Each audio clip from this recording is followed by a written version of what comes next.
کدام شما ای امتی من ایمانش کدام شما مکمل است؟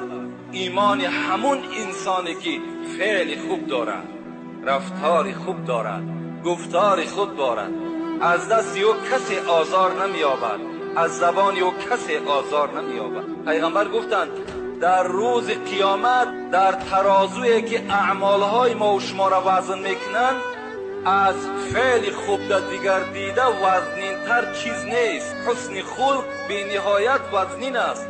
وقتی هر باری که وزنین شد او با فایده انسان حل می شود، وقتی اگر از ثواب باشد.